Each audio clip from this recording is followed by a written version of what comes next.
Carpe Sus, y'all. Tonight's video is going to be a little bit different. Ben and I had our weekly hunt together, and it wasn't a terribly remarkable hunt. What's probably the most interesting part of the hunt is what went on behind the scenes. But before I get to that, I want to talk more about how I hunt and things that go on during the normal night of hunting before we ever get to the point of shooting. If you're not interested in hearing me monologuing about all of that stuff, you can go to about this point in the video here and just see the shooting sequence for tonight. So on any given night when I go hunting, the way that it usually works out is that if I've had a landowner report that there's a problem on their land, I will start on that property for the night, and I will spend anywhere from a couple hours to maybe 5 hours sitting on that property waiting to see if hogs show up. And if the hogs don't show up on the property, then I will start making my rounds to the other properties, doing what I call vehicular spot and stalk. Now this is the same type of hunting that a lot of hunters use that are in a situation like I have, where they're trying to cover multiple properties in a given night. It is actually more efficient for a lot of properties if you can actually do what I do for many of them, and that is just drive to the front gate, scan the entire field from the front gate for those properties that are situated like that.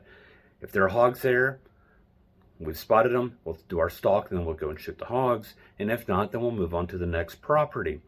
Hogs typically move slowly across properties, and so if they're grazing and whatnot, hogs can be on a property for a half hour or several hours. And so in making my rounds to various properties, that's how we're going to encounter those hogs, is when they're out there feeding. Now this method is going to miss a lot of the cruisers, the hogs that they have some place to be and they're just going across the field, going from point A to point B, and they're not stopping in the field. We're not going to catch as many of those, but we're going to catch the ones that are feeding. And so overall we get more hogs that way, and we get more hogs on more properties that way. If you've got 20 properties and you spend the entire night on one property looking for hogs, you've got 19 properties that you haven't even looked at, and you're not going to get to them for another 19 visits if you're doing one property a night. So this way properties get covered, and in my case I try to cover each property at least twice a night, 3 times a week, sometimes more, sometimes less. Those people that say they've got problems, especially anybody that calls me and says they've got recent problems, they send me pictures, they send me videos, that's where I'm going to be first. There's going to be, that's the squeaky wheel that's going to get the attention. So Ben and I started off at the range, and I'm going to link to his video where he's going to be talking about the Bearing Optics Super Yoder C, which is a clip-on, and the zeroing process that went into zeroing it for his rifle, and it's going to be used in the video tonight. So we started at the range. We went to the first property that has reported problems. We sat up there for about 3 hours. We didn't see anything going on in that property. We watched the deer on the property, and there were a lot of deer out in the main field of this property, and they bedded down, and they were quite calm and relaxed, not being bothered by anything. So there's not coyotes bothering them, there's not hogs bothering them, they're not smelling the hogs coming in, they're not on alert. We're using them as biosensors to tell us what's going on in the environment around us that maybe we're not able to detect. So there's nothing going on there, so we start making our rounds. So we're about 2 hours into making our rounds to properties, and we're not seeing anything. And we're not just stopping at the front gate on some of these properties. On the more complicated properties that have smaller fields in the back, or even large fields in the back, we're doing the full drives to the full length of the property. On one of my properties, it's almost 2 miles to the back of the property. And, that takes quite a bit of time to drive through a series of gates, going to the back of the property, scanning field by field. And oftentimes, there's nothing back there, and it's a time sink. You're wasting a lot of time doing it. However, sometimes it works out. If on nights that I don't have landowners tell me there are problems, I will often pick those properties and pick a back field in one of those properties, because those are fields that I don't scan as often, and that's where I'm going to start off the night, just sitting and scanning. However, that wasn't the case tonight. We're out there, we're going from property to property, we're doing deep dives into each of the properties, and we're not seeing anything but the normal wildlife exclusive of hogs, and we're not really seeing much in the way of coyotes either. And we come around to a property that's one of my bigger properties, and we're driving around to the gate. And as we're getting to where we're about to turn into the gate, I see what I can only describe as a supernova on wheels coming out of the property towards the gate. It's a large truck, it's a lifted truck. It's got the bright lights on. It's got a giant light bar on the front of it, and it's just blasting light, out into the universe. It's even got lights underneath the truck, so all the wheels and everything are lit up under the truck. I know it's not my landowner's truck, because I've seen his truck. I know occasionally he has somebody that works for him that does work on the property. I don't know who that is. I know his son has access to the property and has hunting blinds on the property. It could be his son, I don't know.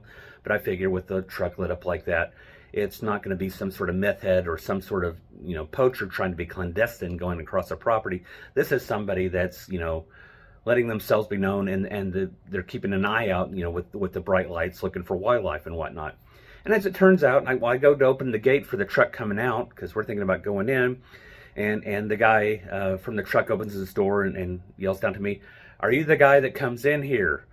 And I was like, "Well, yeah, I'm the hog hunter. Who are you?" And he's like, "Oh, well, I'm John. I'm Roger's son." Well, Roger's still owner of the property. We shake hands, do the introductions, the whole business. And he said, "Are you coming in here?" And I looked at his truck and all the bright lights on. I'm being blinded at this point. I'm still fully illuminated in the glow of the supernova. And I check, I'm like, "No, not now or not." And he said, "Well, listen, I've got a game camera up on the big hill, and there have been some hogs up there. And so, if you want to, there's we've got hogs." I'm like, "Okay, well, we'll see about that later, but we're not doing anything right now." I told him good night, and I locked up the gate for him as he left, and Ben and I continued to make our rounds, still not seeing anything.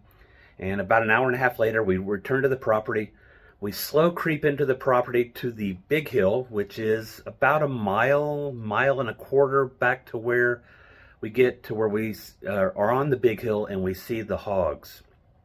And that's where the video is going to take off. So here we go. So here we've spotted the hogs, gotten out of the truck, we've gotten our rifles out, and the hogs appear to be moving from the next pasture into our pasture as Ben's getting video with the Super Yoder clip-on, and I'm using the Super Yoder LRF. They're moving to the right. I'm going to be shooting my 6.5 Grendel from Lone Star Armory, and Ben's going to be shooting a .243 and an AR-10.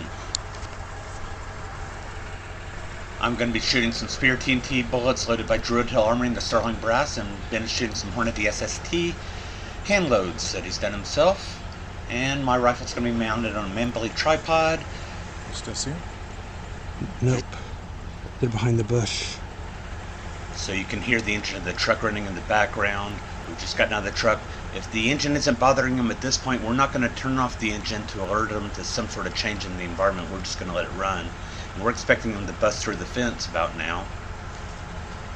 When they don't show up, I'm using the hand scanner. Yeah, they're coming over. Coming out? They're coming over to this side. You gotta watch the deer. I need a range on them. With the 200-yard zero, Ben is worried about holdover. I get 80 yards. How much? I get 80 to the fence. Okay. And if you heard him previously, he mentioned watching the deer. The deer have alerted to the hogs.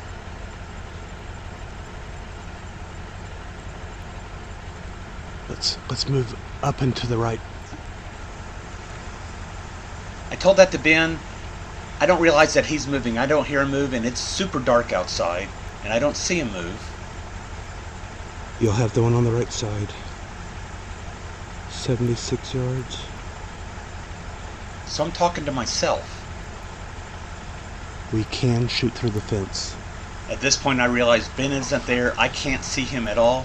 So I take off and move up to the right, and I encounter him about 15 yards later. It is super dark outside. Move a little more. What's that? Let me know if you want to move a little more. No, this is good. So we moved into a position where we can see a gap in the foliage, and we can see the hogs. 76 yards. Okay. We can shoot through the fence. All right. And I'm telling Ben that because this landowner has the philosophy that it is much easier to fix a fence than it is to fix an entire pasture.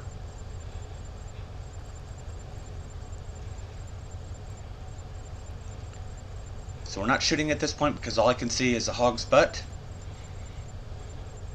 And as usual, we're working on the principle that the guy on the left shoots the hog on the left, the guy on the right shoots the hog on the right, and if the hogs change positions while we're doing a countdown or whatever, you take whatever hog is on your side, not the original hog you started with necessarily. Can you take the one in the back? Yeah. 3. Nope.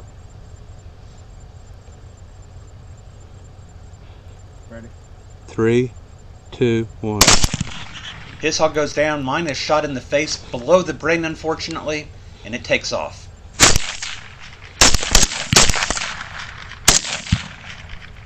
Good hit. Nice. Good job. Nice shots. Fist bump. Fist bump, boom, wherever you are. We got 2 pigs down. Pigs down.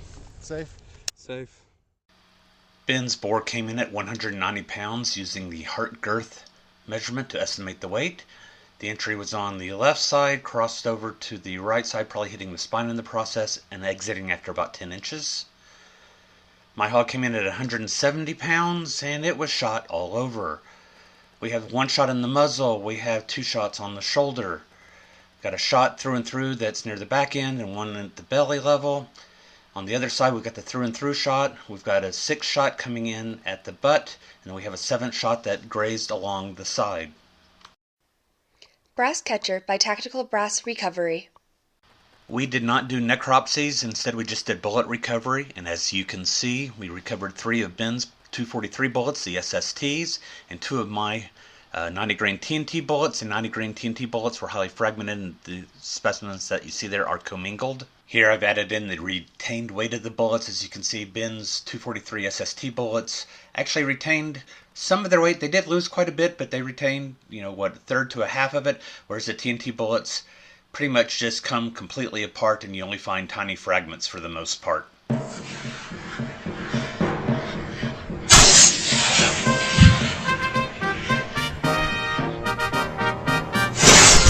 Good hit.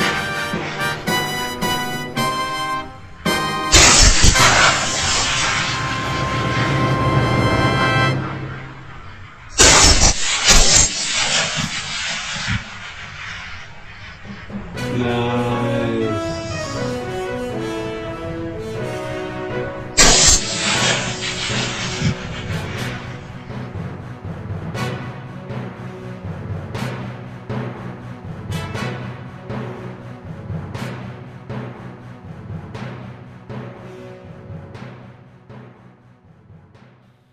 Carpe sus, my friends.